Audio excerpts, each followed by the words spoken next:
Before you dive into my story, a story that will chill you to the bone and hopefully ignite a fire in your soul, I need you to do something for me. If what you're about to read makes your heart ache, if it makes you angry, please hit that like button and subscribe. Your support sends a message that stories like mine need to be heard, that victims are not invisible. Now, let's go back to the moment my world shattered. Silence was the first thing that struck me. It was a heavy, suffocating blanket, thicker than the scent of iron and fear that filled the room. My children's first witness was violence, not the dramatic, explosive kind you see in movies. It was the quiet, deliberate kind. The crack of bone against the antique grandfather clock my own father had gifted us. The clock, a symbol of time and legacy, now stood silent, its pendulum shattered, its face splintered. My husband David had just broken my arm against it. He hadn't screamed. He hadn't raged. He had done it with a chilling, almost surgical precision, his face a mask of cold disappointment. Below me, on the plush oriental rug we'd bought on our honeymoon, lay the reason for his fury. 10 tiny, perfect bassinets arranged in a neat circle, and in each one a daughter. My 10 daughters. I had just brought them home from the hospital, a feat the doctors called a medical miracle. 10 healthy baby girls born against all odds. Their soft, sleepy breaths were the only sound in the room, a fragile symphony of life. A sound that should have been celebrated. Instead, it was the catalyst for this horror in 10, David whispered, the words slithering from his lips like a curse. He wasn't looking at me, crumpled on the floor, cradling my shattered arm. He was looking at the bassinets, his gaze sweeping over them like a general surveying a lost battle. 10 chances, and not a single one, not one boy. NHE took a step towards the nearest bassinet, where my smallest, little Hope, was sleeping. His hand, the same hand that had just broken my arm, hovered over her tiny, innocent face. For a terrifying second, I thought he was going to harm her. My breath caught in my throat, a strangled sob of pure terror. "David, no!" I begged, my voice a raw, broken whisper. "Please. They're your children." NHE looked at me then, and the emptiness in his eyes was more terrifying than any rage. It was a void. A complete absence of love, of empathy, of humanity. "They're not my children," he said, his voice flat and dead. "They are your failures. 10 failures." He turned his back on me, on the 10 perfect lives he had helped create, and walked towards the door. He didn't run. He didn't storm out. He walked with the calm, unhurried gait of a man leaving an office at the end of a long day. He left me broken on the floor, surrounded by our 10 daughters, the silence of the stopped clock echoing the end of my world. NTHE pain in my arm was a white-hot agony, but it was nothing compared to the cold dread that was seeping into my soul. I was alone, injured, with 10 newborn infants who were completely dependent on me. The world narrowed to a single, terrifying thought. How was I going to protect them from the man who was supposed to be their father? As his car engine started outside, a sound that signaled his final departure, I looked at the 10 innocent faces sleeping in their bassinets. And in that moment, a different kind of strength, a primal, ferocious power, began to smolder in the ashes of my broken heart. He had given me bruises. He had given me pain. But he had also given me a reason to fight. 10 reasons. And I made a vow in that silent, shattered room. He thought he had broken me. He had no idea what he had just unleashed. Our love story began like a fairy tale, or so I let myself believe. I met David at a university gala. I was a scholarship student studying art history, surrounded by a world of privilege I could only observe. He was the heir to the Harrington fortune, a dynasty built on old money and real estate. He was handsome, charming, and moved with an easy confidence that came from a life where no door had ever been closed to him. He pursued me with a single-minded intensity that I mistook for passion. He wasn't just interested, He was obsessed. He showered me with gifts, whisked me away on private jets, and made me feel like the center of his universe, and my friends were wary. "He seems too perfect, Clara," my roommate had warned. "It's like you're a prize he's trying to win, not a person he's trying to know." I dismissed her concerns as jealousy. I was in love with the dream he was selling. He spoke of legacy, of dynasty, of the importance of family. His family, the Harringtons, were like royalty in our city. His father, a cold, imposing patriarch, ruled his family with an iron fist. The Harrington name was everything, and the Harrington name, David told me, needed an heir, a son. "My father had 3 daughters before me," David explained one night as we sat on the balcony of his penthouse apartment overlooking the glittering city. "He never let them forget it. He called them his beautiful disappointments. He always said a man isn't a real man until he has a son to carry on his name, to inherit his legacy. It wasn't a story. It was a warning, but I was too blinded by love to see it. I saw his desire for a son not as a toxic obsession, but as a noble ambition. I would be the one to give him that. I would be the one to finally earn him his father's approval." NWE married in a lavish ceremony that was more of a corporate merger than a wedding. I became Mrs. Harrington, a beautiful accessory locked in a gilded cage.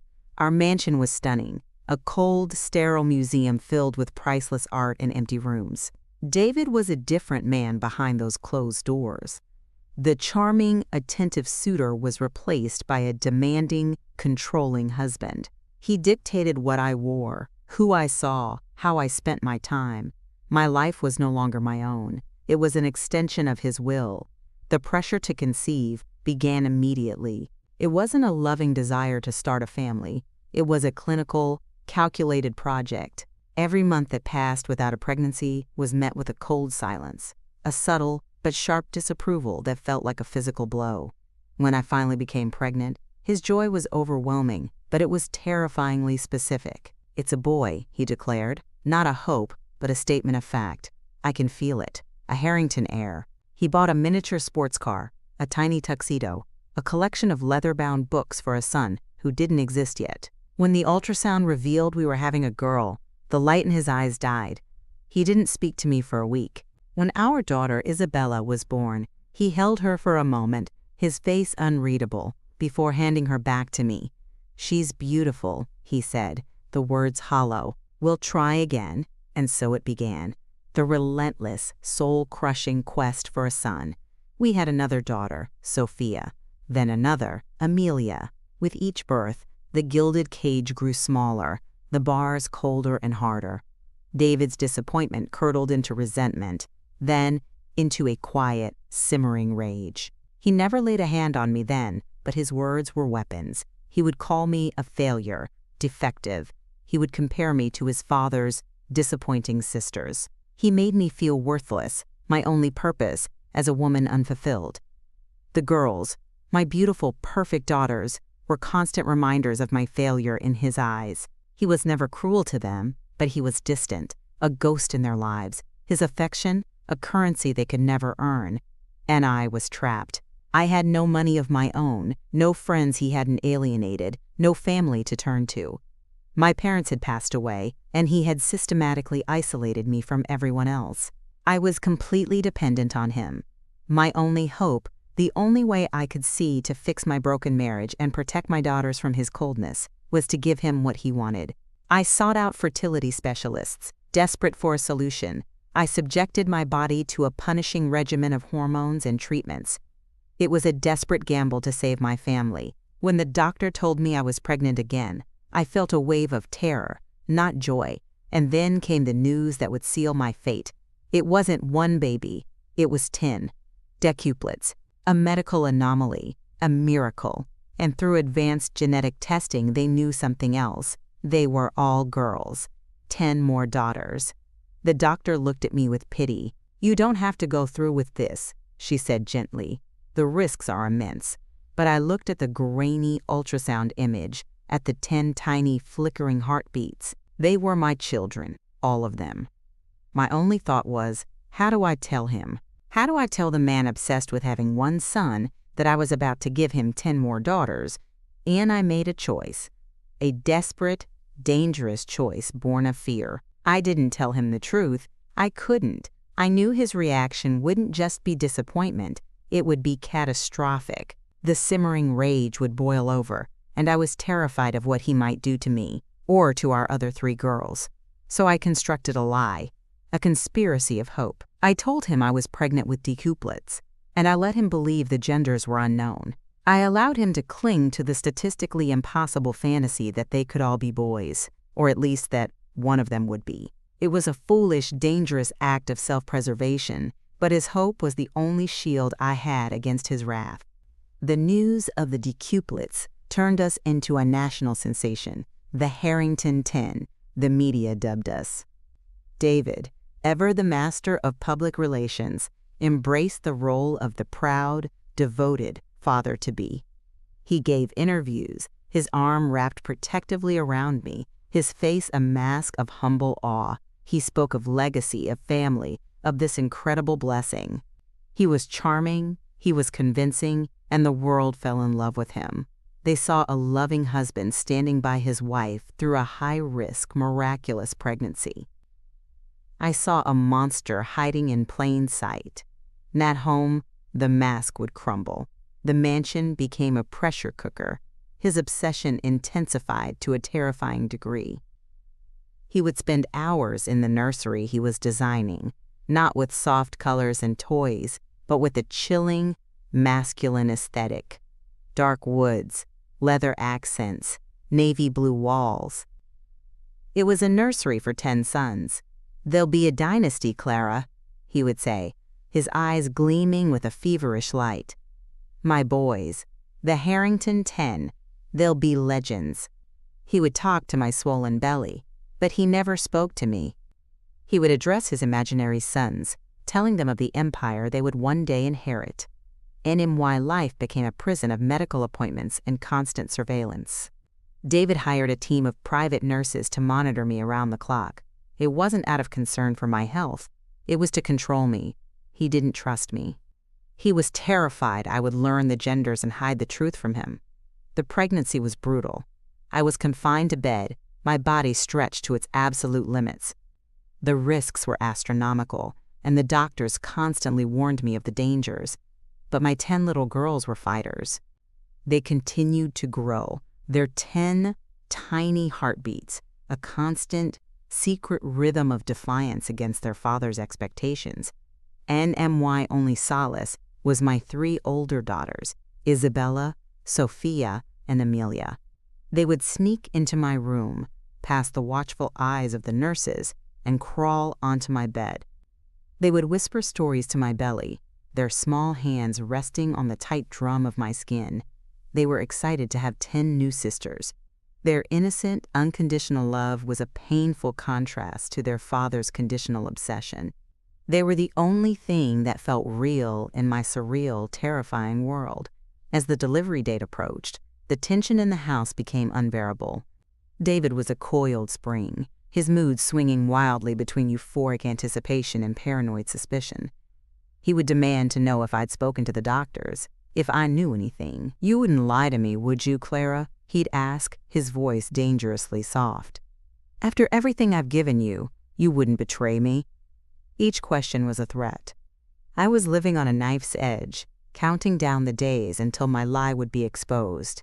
NTHE birth was a scheduled C-section, a carefully orchestrated medical event. The operating room was crowded with a small army of doctors and nurses, 1 team for each baby. David was there, dressed in scrubs, his face tense with anticipation. As the first baby was born, a tiny, perfect girl, the doctor announced, "It's a girl." David's smile faltered for a second, but he recovered quickly.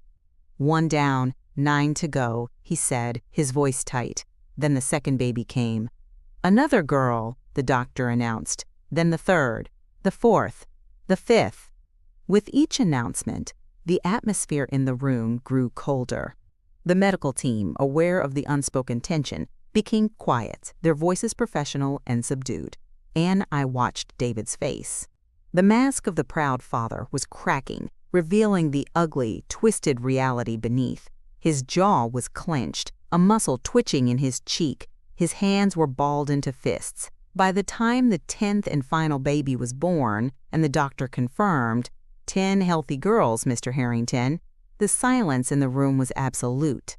He looked at the row of incubators, at the 10 perfect daughters who had just entered the world.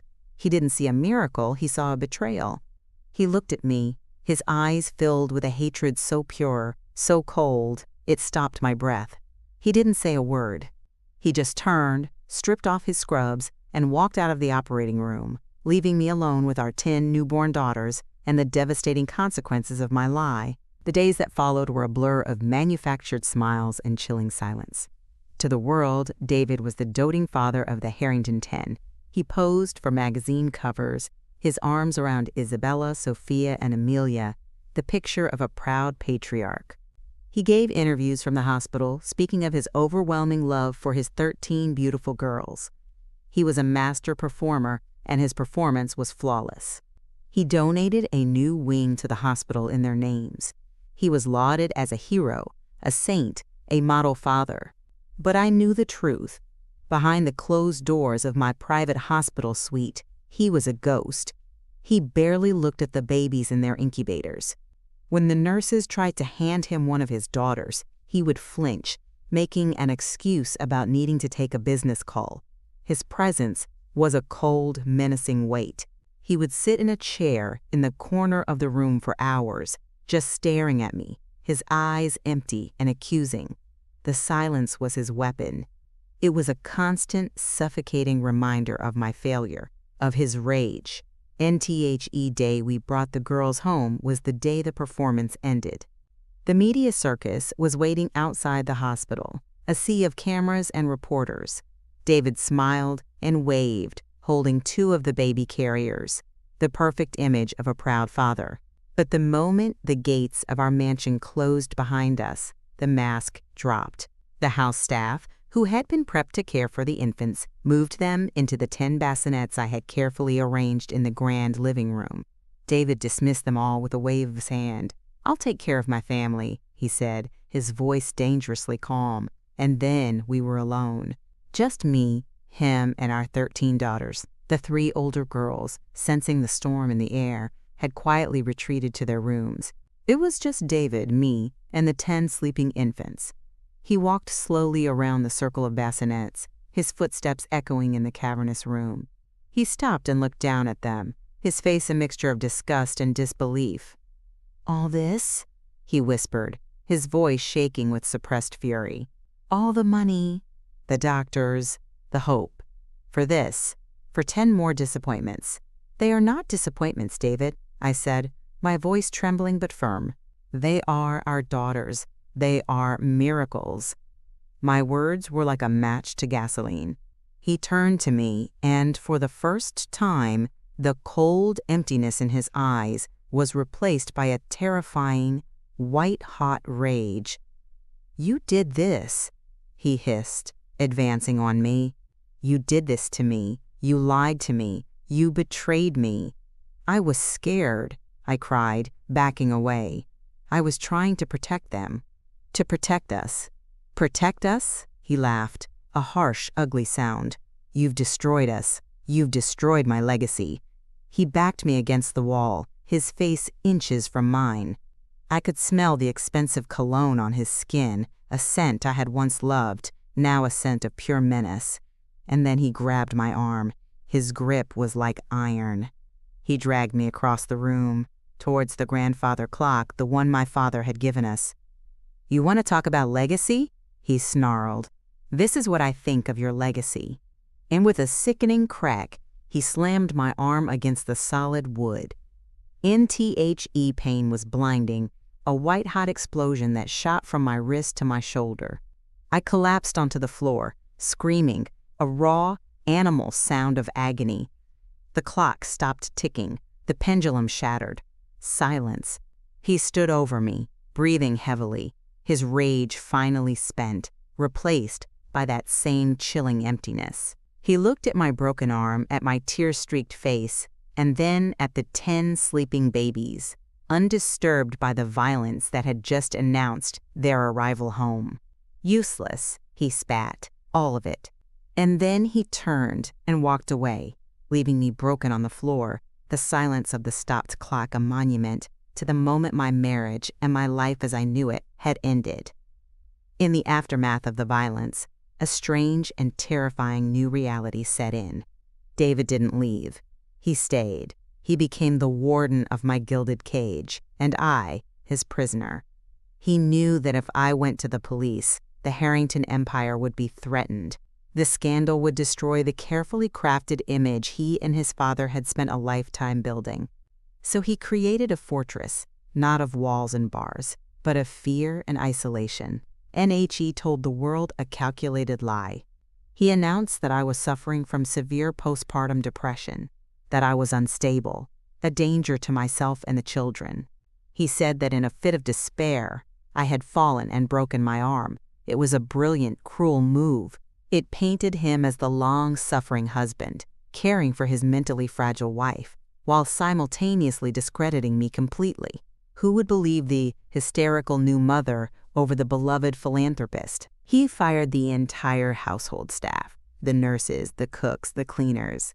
He did it under the guise of wanting privacy for our family to heal, but the real reason was to cut me off from any potential allies.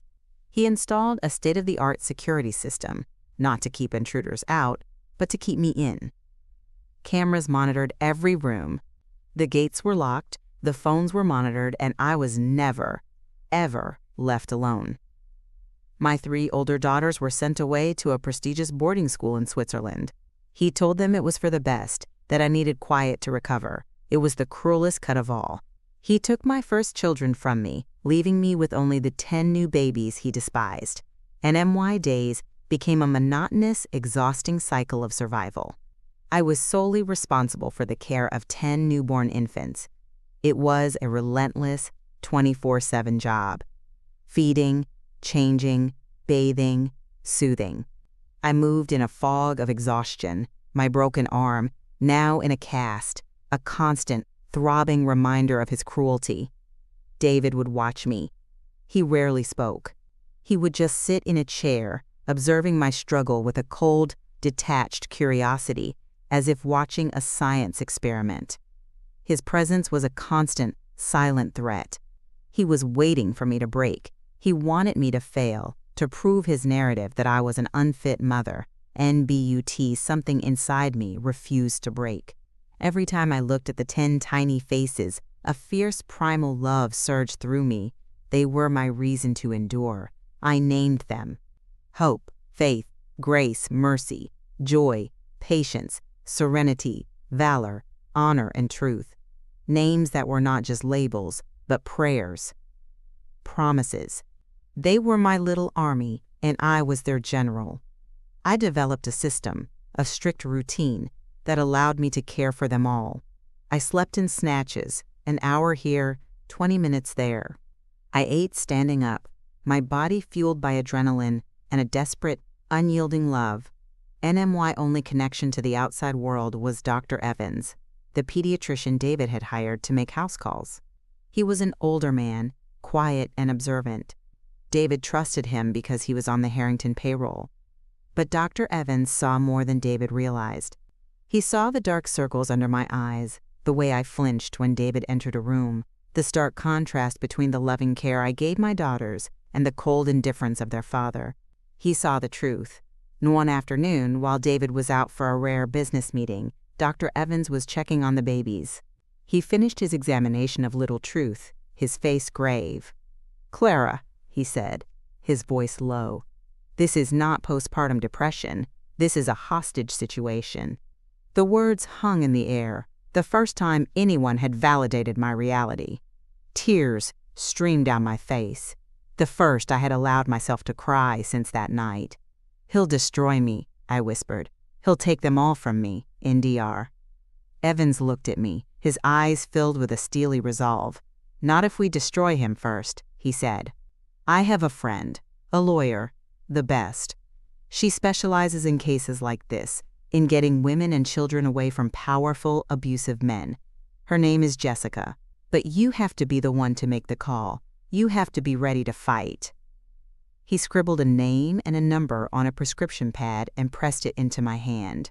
"He has money and power, Clara, but we have something he doesn't." "What?" I asked, my voice barely a whisper. He looked over at the 10 bassinets, at the 10 tiny girls sleeping peacefully.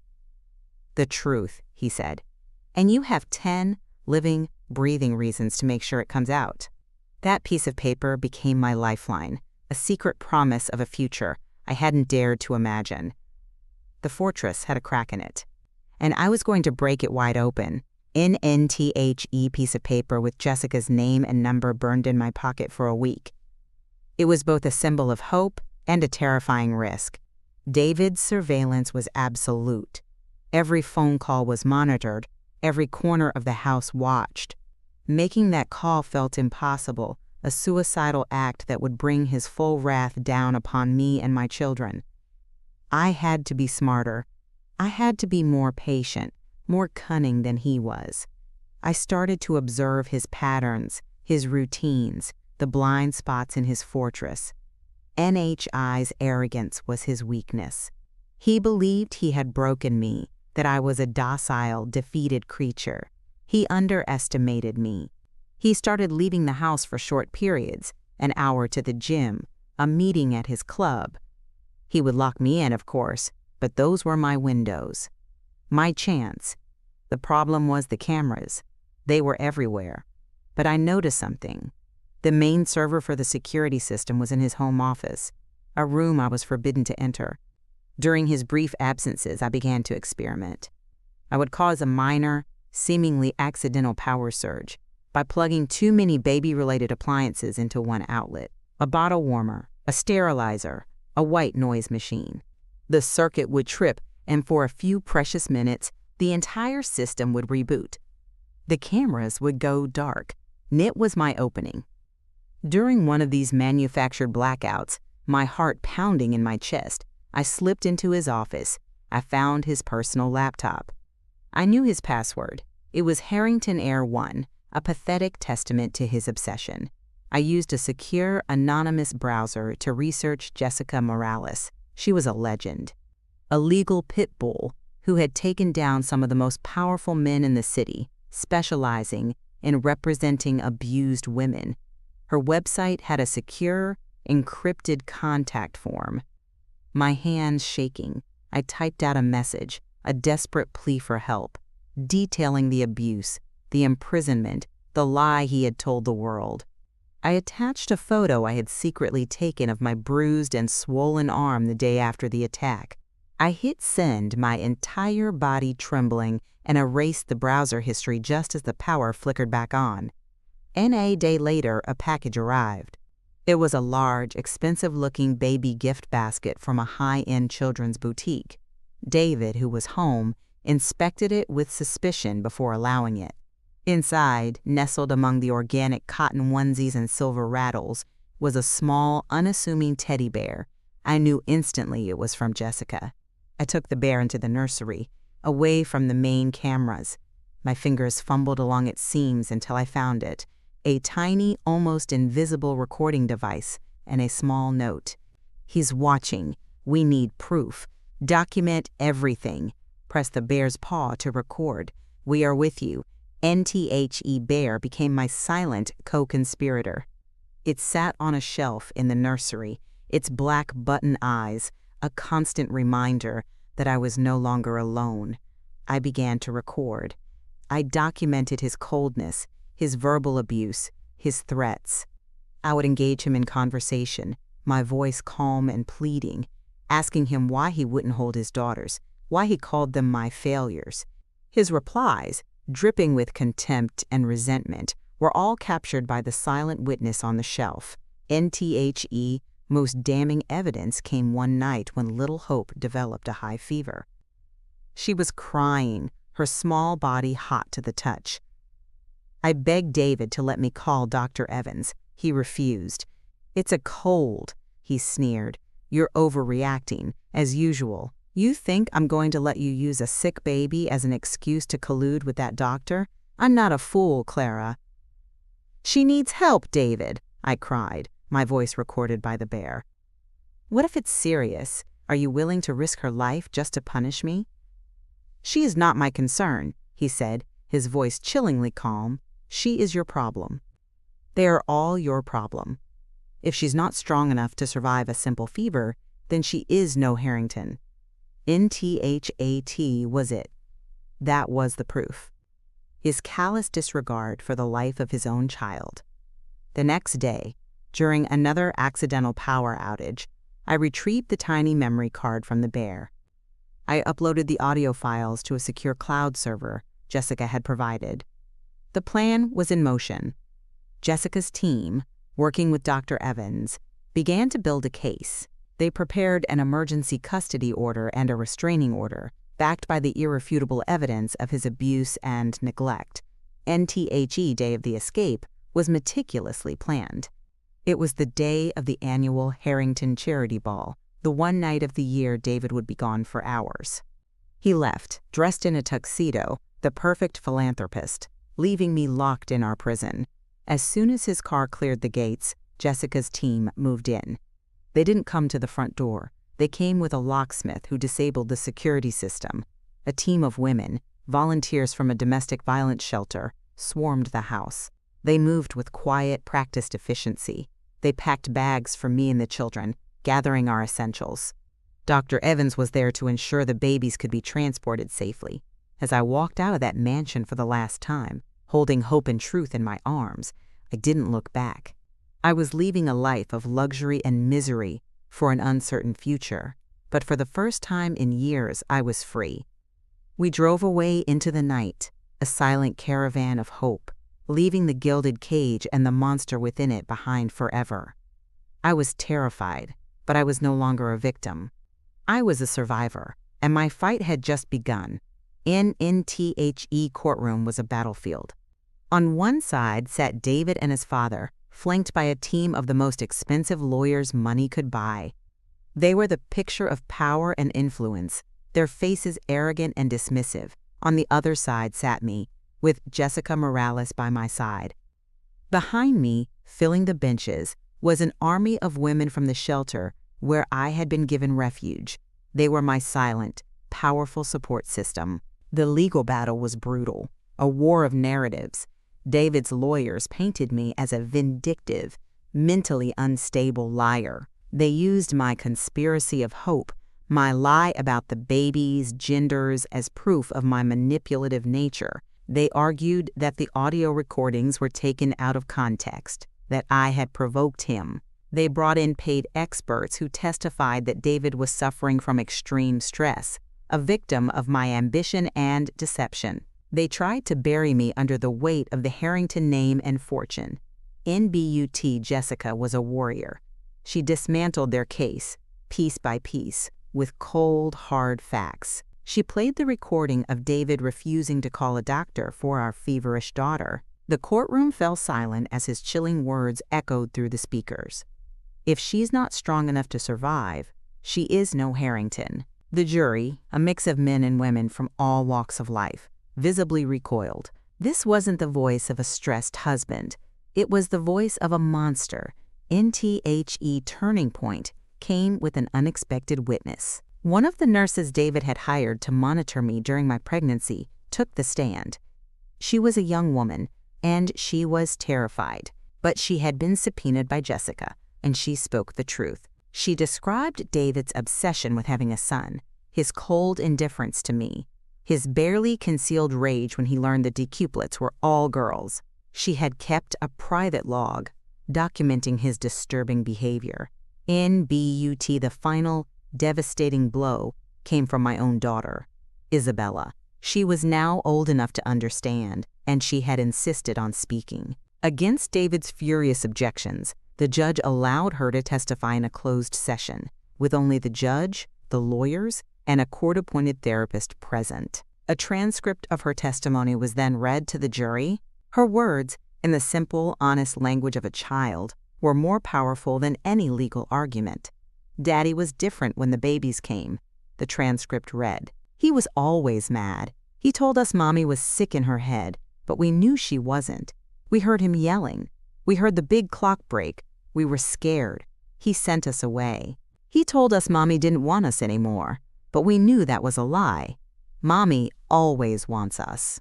The words of a child, cutting through the web of lies, revealing the truth of his cruelty. It was over. You could feel the shift in the room. The Harrington power had crumbled. NTHE judge's ruling was swift and absolute. I was granted full and sole custody of all 13 of my daughters.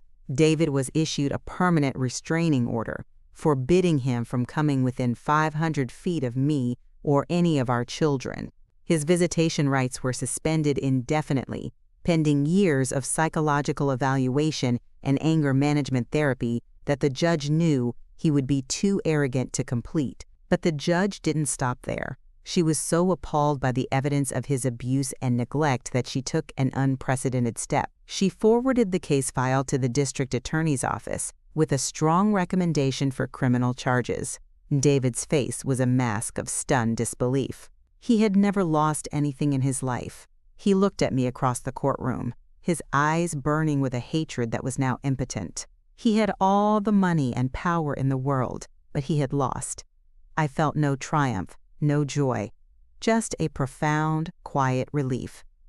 The roar of the truth had finally silenced his lies. I gathered my daughters, my 13 beautiful, resilient girls, and we walked out of that courtroom, away from the shadow of the Harrington name and into the light of our own future.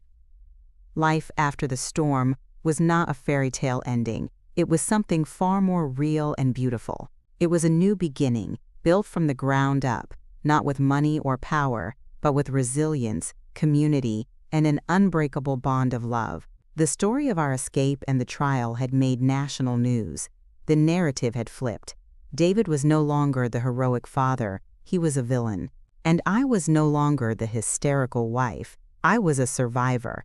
And support poured in from all over the world. A foundation was started in our name, the 13 Sisters Fund, dedicated to helping women and children escape domestic abuse. The house we moved into was modest compared to the Harrington mansion, but it was a home filled with laughter, chaos, and warmth. The army of women from the shelter, who had stood behind me in court, became our extended family. They were our grandmothers, our aunts, our protectors. NTHE criminal trial against David was swift. Faced with the overwhelming evidence and the public outcry, he was convicted of child endangerment and domestic abuse. The Harrington name was forever tarnished. His father, the cold patriarch, disowned him. The empire he was so desperate to inherit crumbled around him. He was sentenced to prison. Justice, it turned out, was a force more powerful than any dynasty.